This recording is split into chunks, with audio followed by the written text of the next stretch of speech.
ത്രിയേക ദൈവത്തിൻ്റെ വലിയ തിരുനാമം മഹത്വപ്പെടുമാറാകട്ടെ. വൈശല്യമുള്ള അനുഗ്രഹിക്കപ്പെട്ട സഹോദരങ്ങളെ, സങ്കീർത്തന മാതിരിയുടെ പുതിയൊരു എപ്പിസോഡിലേക്ക് ഏവരെയും ഹൃദ്യമായി സ്വാഗതം ചെയ്യുന്നു. കഴിഞ്ഞ ലാസ്റ്റ് എപ്പിസോഡുകളിൽ 35-ാം സങ്കീർത്തനം ധ്യാന ചിന്തകളായി നമ്മൾ കേട്ടുകൊണ്ടിരിക്കുകയായിരുന്നല്ലോ. ഈ എപ്പിസോഡിൽ 35-ാം സങ്കീർത്തനം 21 മുതൽ 28 വരെയുള്ള വേദഭാഗം ധ്യാനത്തിനായി നിങ്ങളുടെ മുൻപാകെ സമർപ്പിക്കുകയാണ്. അവർ എനിക്കെതിരെ വായ് പിളർന്നു, നന്നായി ഞങ്ങൾ സ്വന്തം കണ്ണാൽ കണ്ടു എന്ന് പറഞ്ഞു. യഹോവേ, നീ കണ്ടുവല്ലോ, മൗനമായിരിക്കരുതേ. യഹോവേ, എന്നോടകന്നിരിക്കരുതേ. എൻ്റെ ദൈവവും എൻ്റെ യഹോവയുമായുള്ളവനെ, ഉണർന്ന് എൻ്റെ ന്യായത്തിനും വ്യവഹാരത്തിനുമായി ജാഗരിക്കണമേ. എൻ്റെ ദൈവമായ യഹോവേ, നിൻ്റെ നീതിപ്രകാരം എനിക്ക് ന്യായം പാലിച്ചു തരണമേ. അവർ എന്നെക്കുറിച്ച് സന്തോഷിക്കരുതേ. അവർ തങ്ങളുടെ ഹൃദയത്തിൽ നന്നായി ഞങ്ങളുടെ ആഗ്രഹം സാധിച്ചു എന്ന് പറയരുതേ. ഞങ്ങൾ അവനെ വിഴുങ്ങിക്കളഞ്ഞു എന്ന് പറയരുതേ. എൻ്റെ അനർത്ഥത്തിൽ സന്തോഷിക്കുന്നവർ ഒരുപോലെ ലജ്ജിച്ചു ഭ്രമിച്ചു പോകട്ടെ. എനിക്കെതിരെ വമ്പ് പറയുന്നവർ ലജ്ജയും അപമാനവും ധരിക്കട്ടെ. എൻ്റെ നീതിയിൽ പ്രസാദിക്കുന്നവർ ഘോഷിച്ചാനന്ദിക്കട്ടെ. തൻ്റെ ദാസൻ്റെ ശ്രേയസ്സിൽ പ്രസാദിക്കുന്ന യഹോവ മഹത്വമുള്ളവനെന്നിങ്ങനെ അവർ എപ്പോഴും പറയട്ടെ. എൻ്റെ നാവ് നിൻ്റെ നീതിയെയും നാളെല്ലാം നിൻ്റെ സ്തുതിയെയും വർണ്ണിക്കും. ദാവീദിൻ്റെ ഹൃദ്യമായൊരു പ്രാർത്ഥനയാണ് 35-ാം സങ്കീർത്തനത്തിൽ ആദ്യം തൊട്ട് അവസാനവുമുള്ളത്. കഴിഞ്ഞ എപ്പിസോഡുകളിലൊക്കെ നമ്മൾ പറഞ്ഞതുപോലെ വ്യക്തിഗതമായ നൊമ്പരത്തിലുണ്ടാകുന്ന അപേക്ഷകളും വേദനകളുമൊക്കെ ഇതിലുണ്ട്. നൊമ്പരം അനുഭവിക്കുമ്പോൾ ഒരു മനുഷ്യനുണ്ടാകുന്ന അസ്വസ്ഥതകളുണ്ട്. എന്നാൽ അത്തരം അസ്വസ്ഥതകളെ നിരാശയുടെ പടുകുഴിയിലേക്ക് നയിക്കുന്നതിനു പകരം ആത്മീയതയുടെ ഉത്തുംഗ ശ്രേണിയിലേക്ക് എങ്ങനെ പ്രവേശിപ്പിക്കാമെന്ന് ദാവീദിൻ്റെ ഈ പ്രാർത്ഥന നമ്മളെ പഠിപ്പിക്കുകയാണ്. എൻ്റെയും നിങ്ങളുടെയും ഓരോ പ്രാർത്ഥനകളും ഓരോ ധ്യാനങ്ങളും ദൈവത്തിങ്കിലേക്ക് നയിക്കുന്നതാകണം, നിരാശ പകരുന്നതാകരുത്. പലപ്പോഴും ഇന്ന് നമുക്ക് സംഭവിക്കുന്ന ഒരു പ്രശ്നമെന്ന് വെച്ചാൽ പ്രാർത്ഥിക്കുന്നുണ്ട്, പക്ഷേ പ്രാർത്ഥന നൊമ്പരങ്ങളുടെ ഒരു സാക്ഷ്യപ്പെടുത്തലായി മാറുന്നു, ഇല്ലായ്മകളുടെ ഉയർത്തിപ്പിടിക്കലായി തോന്നുന്നു. ദൈവം എല്ലാം തന്നിട്ടും ദൈവം എന്നെ ശിക്ഷിക്കുന്നു, ഞാൻ നന്മ ചെയ്തിട്ടും ദൈവം എന്നെ കാണാതെ പോകുന്നു, ദൈവം എൻ്റെ നേരെ കണ്ണടച്ച് കളയുന്നു എന്നിങ്ങനെയുള്ള വ്യർത്ഥമായ ചിന്താധാരകളുടെ ഒരു വെളിപ്പെടുത്തലായി പലപ്പോഴും പ്രാർത്ഥനകൾ മാറുന്നു. ആവശ്യങ്ങൾ പൂർത്തീകരിക്കുവാനുള്ള വ്യർത്ഥമായ ആവശ്യങ്ങളുടെ സാക്ഷാത്കാരത്തിനായുള്ള ഒരു സാക്ഷ്യപ്പെടുത്തലുകളായി പ്രാർത്ഥന മാറുന്നു. പ്രാർത്ഥനകൾ നിരാശകളുടെ സാക്ഷ്യപ്പെടുത്തലാകരുത്. ദൈവസന്നിധിയിലുള്ള യാചന മറ്റുള്ളവരിൽ നിന്ന് അകലുവാനോ മറ്റുള്ളവരുടെ നാശത്തിനോ ഉള്ള അഭ്യർത്ഥനകളാകരുത്. സ്വാർത്ഥതയ്ക്കു വേണ്ടിയുള്ള നിലവിളികളാകരുത്. ദാവീദ് നമ്മളെ പഠിപ്പിക്കുന്നത്, പ്രിയപ്പെട്ടവരെ, നമുക്ക് ദൈവസന്നിധിയിൽ എന്തും യാചിക്കാം. ഒരുപക്ഷെ അറിയാതെ ദൈവത്തെ തന്നെ കുറ്റപ്പെടുത്തി പോകും. ദൈവമേ, നീ എന്നെ മറന്നോ, എന്നെ കാണാതെ പോകുന്നോ എന്നൊക്കെ ചോദിച്ചു പോകും. പ്രിയമുള്ളവരെ, നമ്മൾ ചോദിക്കുന്ന ഓരോ ചോദ്യത്തിൻ്റെ അർത്ഥം ദൈവത്തിന് അറിയാം. എൻ്റെ മകൻ എന്നോട്, മകൾ എന്നോടൊരു പ്രയാസം പറയുന്നത് എന്നെ മറന്നിട്ടല്ല. ആരുമില്ലാതിരിക്കുന്ന മക്കൾ ദൈവസന്നിധിയിൽ എല്ലാം മറന്നുകൊണ്ട് നിലവിളിക്കുമ്പോൾ അവർക്ക് മറ്റൊരാളോടും പറയാനില്ലെന്നും ദൈവത്തിനറിയാം. പക്ഷേ നമ്മളുടെ ഇല്ലായ്മകളെ സാക്ഷ്യപ്പെടുത്തുന്നതോടൊപ്പം തന്നെ ആ സാക്ഷ്യങ്ങളിലൂടെ ദൈവത്തിൻ്റെ ഉദ്ദേശം എനിക്കും നിങ്ങൾക്കും മനസ്സിലാകുന്നതും മറ്റുള്ളവർക്ക് വെളിപ്പെടുത്തി കൊടുക്കുന്നതുമായി ഓരോ പ്രാർത്ഥനയും മാറ്റപ്പെടണം. ഒരു പ്രാർത്ഥന നമ്മൾ പ്രാർത്ഥിച്ചു കഴിയുമ്പോൾ ഒരു സമയം അതൊരു പ്രഖ്യാപനം കൂടിയാണ്.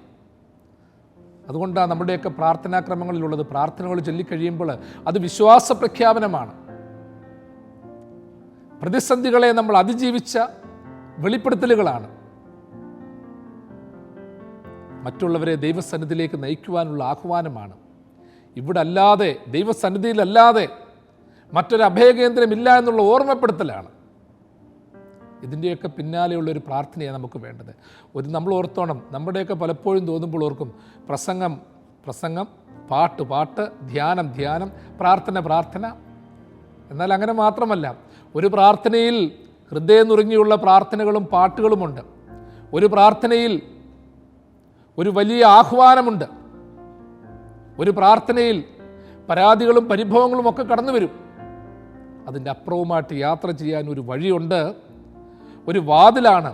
പ്രാർത്ഥനയെ വാതിലായും പ്രാർത്ഥനയെ ആത്മീക ശക്തിയായും സാക്ഷിക്കുന്ന തലത്തിലേക്ക് ആയിത്തീരണം. ഈ ധ്യാനം ആദ്യം തന്നെ നമ്മളെ പഠിപ്പിക്കുന്നതാണ്. ഇവിടെ നമ്മൾ വീണ്ടും നമ്മുടെ ധ്യാനത്തിലേക്ക് കടന്നു വരാം. 35 സങ്കീർത്തനം 21 വാക്യം തൊട്ട് നമ്മൾ വായിച്ചല്ലോ. അവർ എനിക്കെതിരെ വായ് പിളർന്നു, നന്നായി ഞങ്ങൾ സ്വന്തം കണ്ണാൽ കണ്ടു എന്ന് പറഞ്ഞു. യഹോവേ നീ കണ്ടുവല്ലോ, മൗനമായിരിക്കരുതേ, യഹോവേ എന്നോട് അകന്നിരിക്കരുത്. ഈ 2 വാക്യങ്ങളിൽ ഒരേ സമയം 2 കാര്യങ്ങൾ ചേർന്ന് പറയുകയാണ്. അതിൽ ആദ്യ ഭാഗത്ത് പറയുന്നത് ദാവീദ് നേരിടേണ്ടി വന്ന പ്രതിസന്ധികളിൽ ആ പ്രതിസന്ധികളുടെ ആഴമാണ്. എതിരാളികളായിട്ടുള്ളവർ വായ് പിളർന്നുകൊണ്ട് നന്നായി ഞങ്ങൾ സ്വന്തം കണ്ണാൽ കണ്ടു എന്ന് വെച്ചാൽ ആരെയൊക്കെയോ നശിപ്പിക്കുവാനുള്ള ഒരു സാധുവിൻ്റെ വീഴ്ച, അസ്വസ്ഥനായിരിക്കുന്നവൻ്റെ നൊമ്പരങ്ങൾ നന്നായി ഞങ്ങൾ കണ്ടല്ലോ, അവൻ്റെ നാശം കണ്ടു, അവൻ്റെ പൊടി ഉയരുന്നത് ഞങ്ങൾ കണ്ടു, പുക പൊങ്ങുന്നത് ഞങ്ങൾ കണ്ടു. ഒരേ സമയം 2 കാര്യങ്ങൾ അവിടെ പറയുന്നത് കേട്ടോ. അതിന് തൊട്ട് താഴെ ദാവീദ് വീണ്ടും പറയുകയാണ്, യഹോവേ നീ കണ്ടുവല്ലോ, നീ മൗനമായിരിക്കരുത്. എത്ര മനോഹരമായൊരു സാക്ഷ്യമാണ്. ഒരു ലോകത്തിലോർത്തോണം ഒരു പണ്ഡിതനും ഒരു ഭാവനാസമ്പന്നനും പറയാത്ത കാര്യമാണ് പറയുന്നത്. ഒരേ സമയം 2 പേര് കണ്ടു. അതിൽ ഒന്നാമത് പറയുന്നത് ആദ്യ ഭാഗത്ത് പറയുന്നത് എൻ്റെ ശത്രുക്കൾ സാക്ഷിക്കുവാണ്, എന്നെ ഉപദ്രവിക്കുന്നവർ സാക്ഷിക്കുകയാണ്, നന്നായി ഞങ്ങൾ കണ്ടു, എന്തെല്ലാം കാണാമോ അതെല്ലാം കണ്ടു, ഇനി അവനൊന്നും വരാനില്ല, നാശങ്ങളൊന്നും വരാനില്ല, മുടിഞ്ഞു മുണ്ടക്കോല് വെച്ചുപോയി, ഗതിയില്ലാതവൻ അലയുന്നത് കണ്ടു. പലപ്പോഴും നമ്മളെക്കുറിച്ചും പറയാറില്ലയോ, കണ്ടില്ലയോ അവൻ എന്നോട് കളിച്ചതാ, അവൻ്റെ ഇപ്പോഴത്തെ അവസ്ഥ കണ്ടോ, അവൻ എന്തായി തീർന്നു, അലഞ്ഞു നടക്കുമല്ലയോ, അവൻ്റെ ആരോഗ്യം പോയി, അവൻ്റെ പിള്ളേരെന്തായി തീർന്നു, അവൻ്റെ വീട് ഛിന്ന ഭിന്നമായി പോയി. പ്രിയമുള്ളവരെ, നമ്മളും പലപ്പോഴൊക്കെ കേട്ടിട്ടില്ലയോ, ഓരോ പ്രതിസന്ധിയൊക്കെ വരുമ്പോഴേ, ഒരു ദുഃഖമൊക്കെ വരുമ്പോഴത്തേക്ക് അതിനെ വിചിന്തനം ചെയ്യുന്ന ഒരു വലിയ കൂട്ടം പണ്ഡിതന്മാരുണ്ട് കേട്ടോ. വയ്യാതെ കിടക്കുമ്പോൾ ചുമ്മാതല്ല നിനക്കിത് വന്നത്, അയ്യോ ഇവൾ അങ്ങനായിരുന്നു, അവൻ അങ്ങനായിരുന്നു, അവൻ പണ്ട് അവൻ്റെ മാതാപിതാക്കളോട് അത് ചെയ്തു, അവൻ എന്നോട്, എൻ്റെ അപ്പനോട് അത് ചെയ്തു, എൻ്റെ അമ്മയോട് ഇങ്ങനെ ചെയ്തു. ഇപ്പം നീ എന്തായി തീർന്നു, വലിയ ബിസിനസ്സൊക്കെ ഉണ്ടായിരുന്നു, എല്ലാം മുടിഞ്ഞു പോയില്ലയോ, പിള്ളേരും മിടുക്കരായിരുന്നു, ചിലർ തട്ടിപ്പോയി, ചിലർ ജോലിയും കൂലിയും ഇല്ലാതെ നടക്കുന്നു, പഠിച്ചിട്ടും രക്ഷയില്ലാതെ നടക്കുന്നു, ശാപം കിട്ടിയ തറവാടാണ്, മുടിഞ്ഞുപോയ തറവാടാണ്, സമൂഹമാണ്, നീയൊന്നും രക്ഷപ്പെടത്തില്ല. അങ്ങനെ സന്തോഷിച്ചു പോകുന്ന ചില അനുഭവങ്ങളെക്കുറിച്ച് ദാവീദ് പറയുകയാണ്. എന്നോട് എതിർക്കുന്നവർ പറയുകയാണ്, നന്നായി ഞങ്ങൾ സ്വന്തം കണ്ണാലെ കണ്ടു, ഇതിൽ കൂടുതലൊന്നുമില്ല എന്ന് വെച്ചാൽ, പ്രിയമുള്ളവരെ ഓർത്തോണം, ഒരു മനുഷ്യൻ്റെ വീഴ്ചയും നാശവും ഒരുവൻ പറഞ്ഞറിയിക്കുന്നതല്ല, മറിച്ച് പ്രതികാരത്തോടെയുള്ള മനോഭാവത്തോടെ ജീവിക്കുന്ന ഒരു മനുഷ്യൻ നേരിട്ട് കാണുമ്പോൾ തോന്നുന്ന അവൻ്റെ മനസ്സിലുണ്ടാകുന്ന സന്തോഷം എന്ന് വെച്ചാൽ നശീകരണത്തിൽ സന്തോഷിക്കുന്ന ഒരു സന്തോഷം, ഒരുവൻ്റെ അപജയത്തിൽ സന്തോഷിക്കുന്ന സന്തോഷം, അവരൊന്ന് നേരിട്ട് കാണുമ്പോൾ അവൻ്റെ മനസ്സിലുണ്ടാകുന്ന ദുരാഗ്രഹത്തിൻ്റെയും പൈശാചികതയുടേതുമായിട്ടുള്ള ഒരു അനുഭവം. നന്നായി പ്രിയമുള്ളവരെ, ഈ നന്നായി എന്നുള്ള വാക്കിനൊക്കെ എത്ര അർത്ഥങ്ങളുണ്ട്. ഞങ്ങൾ സ്വന്തം കണ്ണാലെ കണ്ടുവല്ലോ എന്ന് പറയുന്നതിന് എത്ര അർത്ഥങ്ങളുണ്ട്. മറ്റുള്ളവരുടെ നാശമോ വീഴ്ചയോ എൻ്റെ സ്വന്തം കണ്ണാൽ കണ്ടുവെങ്കിൽ എൻ്റെ സ്വന്തം കണ്ണ് ശാപഗ്രസ്തമായില്ലേ? ഒരുവൻ്റെ ഇല്ലായ്മ, ഒരുവൻ്റെ നാശം, ഒരുവൻ്റെ ദുഃഖം എൻ്റെ കണ്ണുകൊണ്ടും കാതുകൊണ്ടും കേട്ടാൽ, എനിക്ക് കണ്ണുണ്ടായിട്ടും എനിക്ക് കാതുണ്ടായിട്ടും അവൻ്റെ നാശത്തിന് ഒരു പരിധി നിശ്ചയിക്കുവാനും ഒരു തടസ്സമുണ്ടാകാനും എനിക്ക് പറ്റാതെ പോയല്ലോ. ഇപ്പം നമ്മൾ പത്രങ്ങളിലൊക്കെ എത്ര വാർത്തകളാണ് കാണുന്നത്. എത്ര കൊലപാതകങ്ങൾ, മാതാപിതാക്കളെ കൊല്ലുന്നു, മക്കളെ കൊല്ലുന്നു, ജീവിത പങ്കാളിയെ കൊല്ലുന്നു. നികൃഷ്ടമായ വാർത്തകൾ ഇങ്ങനെ കേൾക്കുക. അപ്പോൾ ഇതൊക്കെ കാണുമ്പോൾ, ഇതൊക്കെ കേൾക്കുമ്പോൾ, ഇതൊക്കെ വായിക്കുമ്പോഴേ ഒരുവൻ്റെ മനസ്സിൽ എപ്പോഴും തോന്നേണ്ട കാര്യം എന്താണെന്നറിയാമോ? എൻ്റെ കണ്ണുകൊണ്ട് കണ്ടുപോയല്ലോ. ചില അപകടങ്ങൾ കാണുമ്പോൾ ചിലർ പറയത്തില്ലയോ, ദൈവമേ ഞാൻ അതെൻ്റെ കണ്ണുകൊണ്ട് കണ്ടു, അതെൻ്റെ കണ്ണിൽ നിന്ന് മായുന്നില്ല. മനസ്സിൽ അല്പമെങ്കിലും ധാർമ്മികതയും നന്മയും ഉള്ളവൻ എപ്പോഴും ചിന്തിക്കും, എൻ്റെ കണ്ണിൽ അത് കണ്ടുപോയി, എനിക്ക് ഉറക്കം വരുന്നില്ല, ഭക്ഷണം കഴിക്കാൻ നേരം അതാ കടന്നു വരുന്നത്, സന്തോഷം പോയി, ഉറക്കം പോയി, തിന്നാൻ പറ്റുന്നില്ല, കുടിക്കാൻ പറ്റുന്നില്ല, കുറേ നാളുകൾ കൊണ്ട്, കുറേ വർഷങ്ങൾ കൊണ്ട് അതിൻ്റെ പിന്നാലെയാണ്. നിങ്ങൾ ഞാനുമൊക്കെ ചില അപകടങ്ങൾ കണ്ടിട്ടുണ്ട്, ചില ദുരിതങ്ങൾ കണ്ടിട്ടുണ്ട്. ഇപ്പോഴും നമുക്ക് ദുരിതങ്ങൾ പലതും ഉണ്ടെങ്കിലും നമ്മളെ അലട്ടുന്നത് നമ്മളുടെ ദുരിതങ്ങളെക്കാളൊക്കെ ഉപരി നമ്മളുടെ ചില പ്രിയപ്പെട്ടവർക്കും അപരിചിതർക്കും വന്നിട്ടുള്ള ചില അനുഭവങ്ങളാണ്, നമ്മൾ കേട്ടിട്ടുള്ള ചില വാർത്തകളാണ്. ഉറക്കത്തിൽ നമ്മളെ ഞെട്ടി എണീപ്പിക്കുന്നുണ്ട്, നമ്മളുടെ സമാധാനത്തെ കളയുന്നുണ്ട്, കുടുംബജീവിതത്തെ കളയുന്നുണ്ട്. ചിലപ്പോൾ ചില കാര്യങ്ങൾ ചെയ്യാൻ പറ്റുന്നില്ല. എന്ത് ചെയ്താലും അതൊക്കെ നമ്മുടെ മുൻപിലേക്ക് ഇങ്ങനെ വരച്ച് കാണിക്കുക. ചതഞ്ഞറിഞ്ഞു കിടക്കുന്ന മനുഷ്യൻ, നികൃഷ്ടനായി പിടിക്കപ്പെട്ട സഹോദരൻ, ദൂഷിത വലയത്തിലൂടെ കടന്നു പോകുന്ന സഹോദരി, ഇതൊക്കെ നമ്മളെ നൊമ്പരപ്പെടുത്തുന്നുണ്ട്. കാരണം ഒരു അല്പമെങ്കിലും നന്മയുണ്ടെങ്കിലേ ഉള്ളൂ ഇതൊക്കെ പറ്റത്തുള്ളൂ. പക്ഷെ ഇവിടെ പറയുകയാണ്, നന്നായി ഞങ്ങൾ സ്വന്തം കണ്ണാൽ കണ്ടു. എങ്ങനെ പ്രിയമുള്ളവരെ അങ്ങനെ പറയാൻ പറ്റുന്നത്? ഞാൻ നേരത്തെ പറഞ്ഞ കാര്യം ഒന്നുകൂടി ആവർത്തിച്ച് പറയട്ടെ. ഇത് കണ്ടത് നന്നായല്ല, ആ കാഴ്ച നല്ല കാഴ്ചയല്ല, അത് നന്നായിട്ടല്ല, നല്ല ഒരു എൻഡിങ് അല്ല, അതിനൊരു ചേഞ്ച് വരുത്താമായിരുന്നു.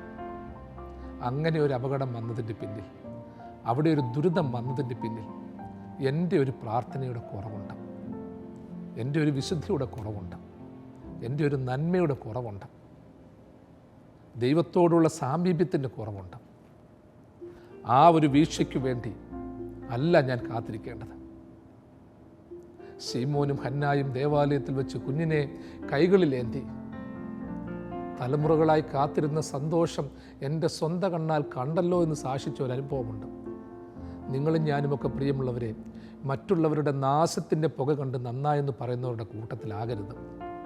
ദാവീദിൻ്റെ കാലഘട്ടത്തിൽ അദ്ദേഹത്തെ ഉപദ്രവിക്കുന്നവർ സ്വയം സാക്ഷിച്ച കാര്യമാണ്.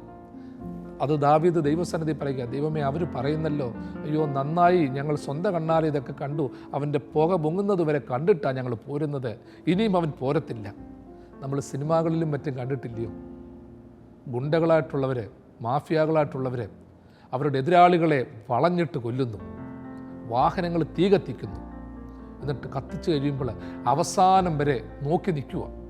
കത്തിച്ച് കഴിഞ്ഞിട്ട് അപ്പം എല്ലാം ഒതുങ്ങി, ഇനിയും രക്ഷപ്പെടത്തില്ല. അതിനുശേഷം മുണ്ട് മടക്കി കുത്തി, വാടാ നമുക്ക് പോകാം, തീർന്നു എന്ന് പറയുന്നൊരു മനോഭാവമുണ്ട്. ആ മനോഭാവത്തിൻ്റെയൊക്കെ എത്രയോ മേളിൽ നിൽക്കുന്ന ഒരു തലമ, എത്രയോ ദുഷ്ടതയുടെ പൂർണ്ണതയുടെ ഒരു തലമ ഇവിടെ പറയുന്നത്.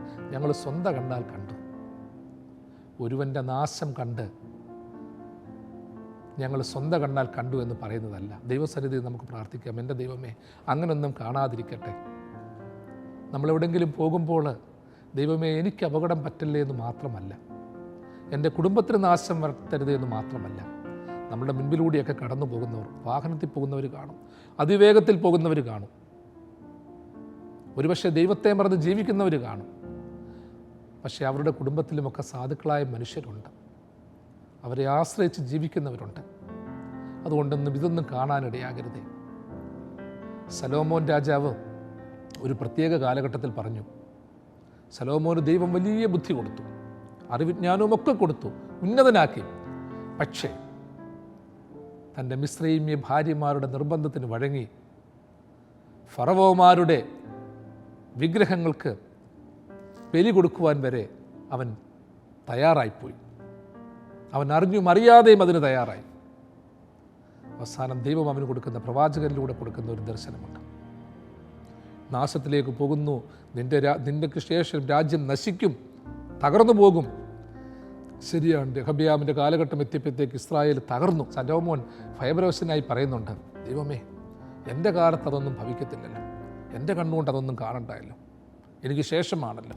അവൻ അവസാനം അങ്ങനെ സന്തോഷിക്കുന്നുണ്ട്. അതായത് എൻ്റെ കണ്ണുകൊണ്ട് കാണണ്ട, എനിക്ക് ശേഷം ഇങ്ങനെയൊന്ന് കാണാനുണ്ട്.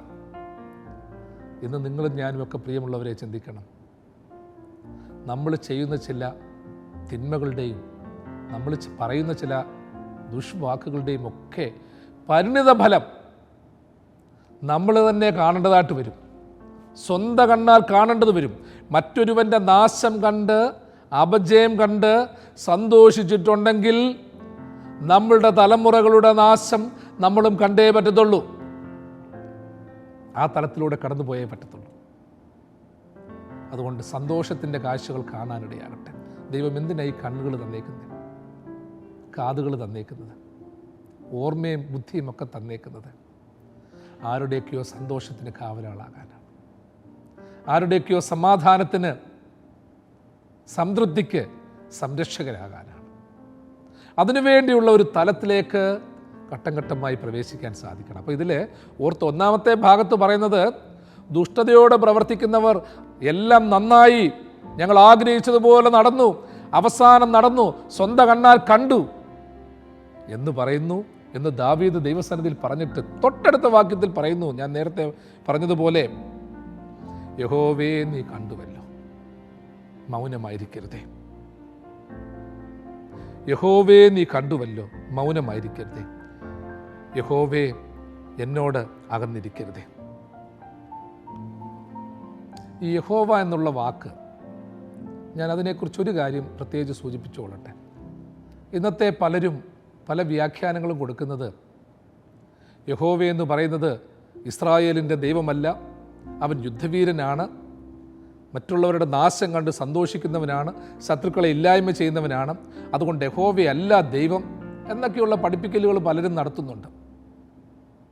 എന്നാൽ തിരുവചന അടിസ്ഥാനത്തിൽ ഒരു കാര്യം ചിന്തിച്ചോണം. അബ്രഹാമിൻ്റെയും ഇസ്ഹാക്കിൻ്റെയും യാക്കോബിൻ്റെയും ദൈവമായ യഹോവ, യഹൂദൻ യാഹുവേ എന്ന് പറഞ്ഞ യഹോവ, ഭാഷകളിൽ കൂടി പലതും മാറി മാറി പറയുമ്പോൾ ലോഡെന്ന് പറഞ്ഞു, എൽഷദാ എന്ന് പറഞ്ഞു, സർവശക്തനും സർവജ്ഞനും സർവവ്യാപിയുമായ ദൈവമെന്ന് പറയുന്നു. അബ്രഹാമിനെ പേര് ചൊല്ലി വിളിച്ചവൻ, വെളിച്ചമുണ്ടാകട്ടെ എന്ന് കൽപ്പിച്ചവൻ, മനുഷ്യനെ സൃഷ്ടിച്ചവൻ, യഹൂദൻ യഹോവയായ ദൈവമേ എന്ന് ആരെക്കുറിച്ച് പറഞ്ഞുവോ അവനാണ് വലിയ ദൈവം. അല്ലാതെ യഹോവ ദൈവമല്ല എന്നല്ല. യഹോവ ദൈവമായിരിക്കുന്ന ജനം ഭാഗ്യമുള്ളത്. തിരുവചനം അതാ നമ്മളെ പഠിപ്പിക്കുന്നത്. ചിലർ അറിവ് കൂടി പാണ്ഡിത്യം കൂടി പറഞ്ഞു കഴിയുമ്പോഴത്തേക്ക് വേറൊരു തരത്തിലേക്കാണ് പോകുന്നത്. യഹോവ എന്നുള്ള കൺസെപ്റ്റ് ചിലർക്ക് നിസ്സാരമാണ്. നമ്മൾ പാടിയത് എങ്ങനെയാണ്? പണ്ട് തൊട്ട് നമ്മുടെ പിതാക്കന്മാർ പറഞ്ഞു, യഹോവ ദൈവമാം വിശുദ്ധ ജാതി നാം, അവനവകാശമാം ജനം നാം. യഹോവ ദൈവമാം വിശുദ്ധ ജാതി നാം, അവനവകാശമാം ജനം നാം. പരദേശികൾ നാം ഭാഗ്യശാലികൾ, ഇതുപോലൊരു ജാതിയുണ്ടോ?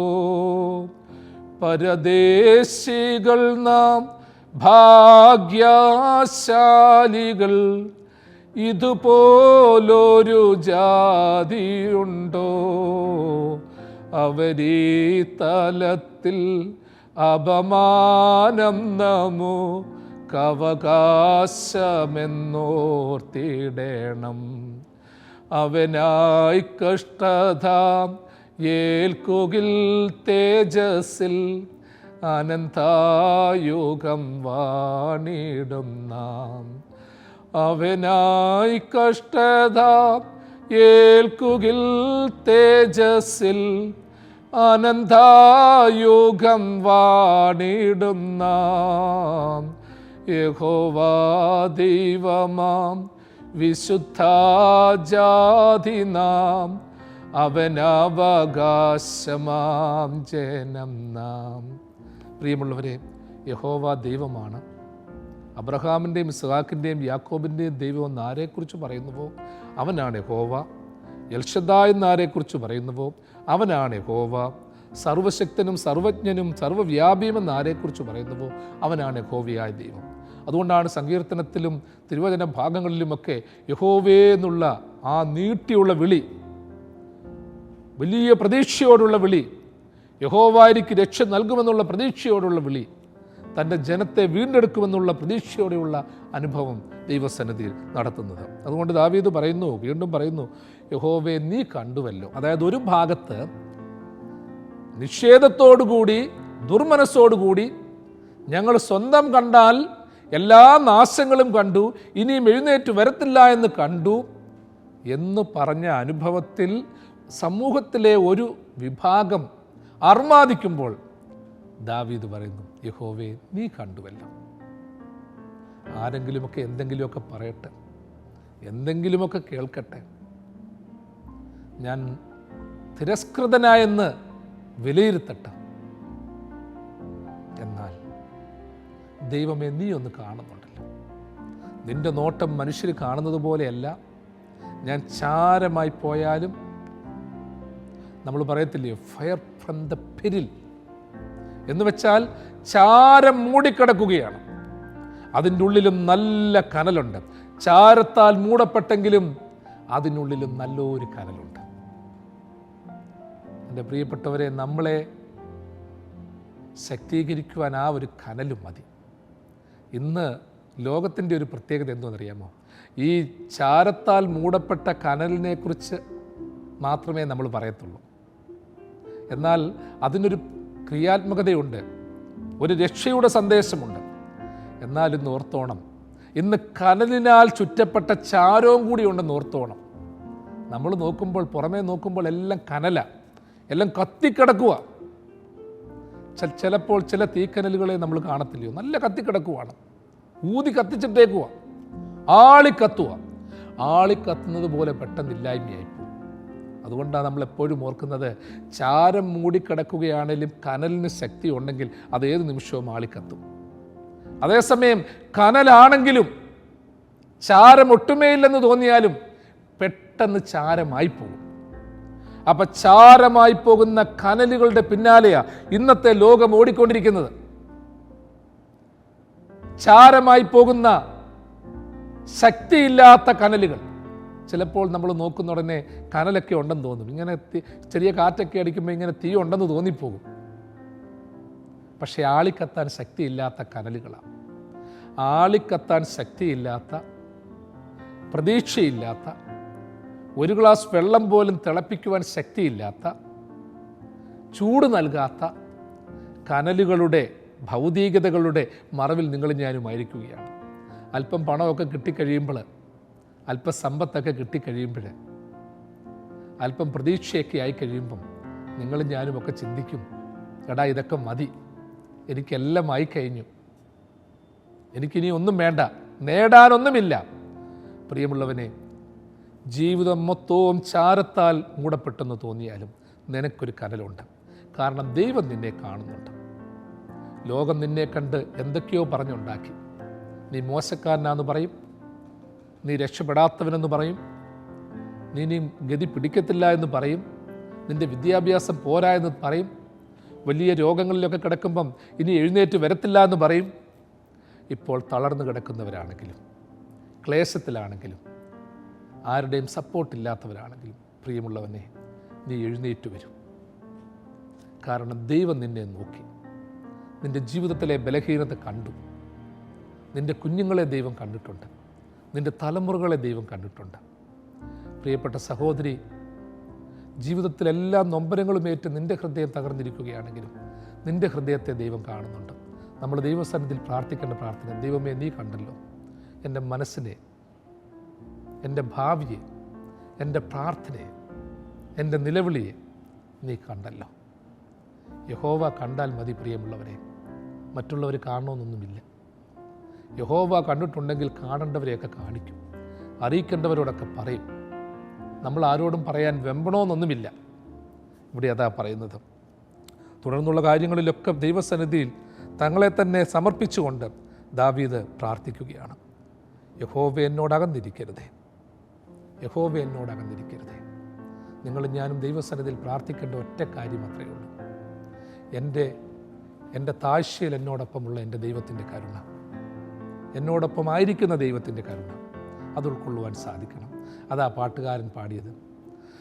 താഴ്ചയിലെനിക്കവൻ തണലേകി, താങ്ങി എന്നെ വീഴ്ചയിൽ വഴി നടത്തി, തുടച്ചെൻ്റെ കണ്ണുനീർ പൊൻകരത്താൽ, തുടിക്കുന്നൻ മനം സ്വർഗ സന്തോഷത്താൽ.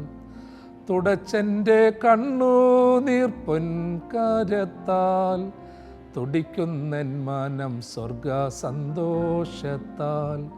ജീവൻ്റെ ഉറവിടം ക്രിസ്തുവത്രേ, നാവിനാലവനെ നാം ഘോഷിക്കാം. അവനത്രേ എൻ സ്നേഹപരൻ. എത്രയോ അർത്ഥമായിട്ടാണ് പിതാക്കന്മാർ പാടിയത്. നമ്മളിന്ന് ധ്യാനിച്ചത് 21 22 വാക്യങ്ങളാണ് 35 സങ്കീർത്തനത്തിൻ്റേത്. വായ് പിളർന്ന് എല്ലാവിധമായ ആക്രോശങ്ങളോടെയും ഞങ്ങൾ സ്വന്തം കണ്ണാൽ കണ്ടു, കാണേണ്ടതെല്ലാം കണ്ടു, നിൻ്റെ ദുരിതം കണ്ടു, നിൻ്റെ ദോഷം കണ്ടു, ഉയർച്ചയില്ലായ്മ കണ്ടു, എല്ലാ നൊമ്പരങ്ങളും കണ്ടു. ലോകം അങ്ങനെ കണ്ടെങ്കിലും ലോകം കണ്ടതിൻ്റെ കണക്കെടുത്ത് നിരാശപ്പെടാതെ ഭക്തൻ വീണ്ടും പറയുകയാണ്, യഹോവേ നീ കണ്ടല്ലോ, യഹോവേ നീ കണ്ടു എന്ന് പറയുമ്പോൾ നിന്നോടൊപ്പം ആയിരിക്കുവാനുള്ളൊരു വലിയ പ്രതീക്ഷയുണ്ട്. നീ കണ്ടു എന്ന് പറയുമ്പോൾ ഒരേ സമയം ഒരു വെല്ലുവിളിയും കൂടിയാണ്. നീ എന്നെ കണ്ടിട്ടുണ്ട്, എൻ്റെ ജീവിതത്തിലെ നന്മ മാത്രമല്ല, എൻ്റെ ജീവിതത്തിലെ ബലഹീനതകൾ കണ്ടു. എനിക്ക് മറച്ചു വയ്ക്കാനൊന്നുമില്ല, ഒളിച്ചു വയ്ക്കാനൊന്നുമില്ല. ഞാൻ രൂപാന്തരപ്പെടാനുണ്ട്, വിശുദ്ധിയിലേക്ക് നയിക്കാനുണ്ട്. ലോകമെൻ്റെ നഗ്നതയും ലോകമെൻ്റെ ബലഹീനതയും അറിവില്ലായ്മകളുമൊക്കെ കണ്ടെങ്കിലും ദൈവം എന്നെ ദൈവത്തിൻ്റെ സ്നേഹക്കണ്ണാൽ കണ്ട് എന്നെ രൂപാന്തരപ്പെടുത്തും. നമുക്ക് എപ്പോഴും പ്രാർത്ഥിക്കേണ്ട കാര്യമാണ്. ദാവീദ് പ്രാർത്ഥിച്ചിട്ടുള്ളതുപോലെ, ദൈവമേ വ്യസനത്തിലുള്ള മാർഗം എന്നിലുണ്ടോ എന്ന് നോക്കി ശാശ്വത മാർഗത്തിൽ നടത്തണമേ. അതേ പ്രിയമുള്ളവരെ, വ്യസനപ്പെടാനുള്ള മാർഗം ദുരിതത്തിലുള്ള മാർഗമാണോ, പശ്ചാത്താപത്തിലുള്ള മാർഗമാണോ, അതെന്നിലുണ്ടോ എന്ന് നോക്കി നീ എനിക്കൊരു നല്ല മാർഗം വെളിപ്പെടുത്തി തരണം. ആ വഴിയിലൂടെ മുൻപോട്ട് പോകുവാൻ ദൈവം നമ്മെ സഹായിക്കട്ടെ. ദൈവം തന്നെ വലങ്കരം നീട്ടി നിങ്ങളെല്ലാവരെയും സദാ വാഴ്ത്തി അനുഗ്രഹിക്കുമാറാകട്ടെ.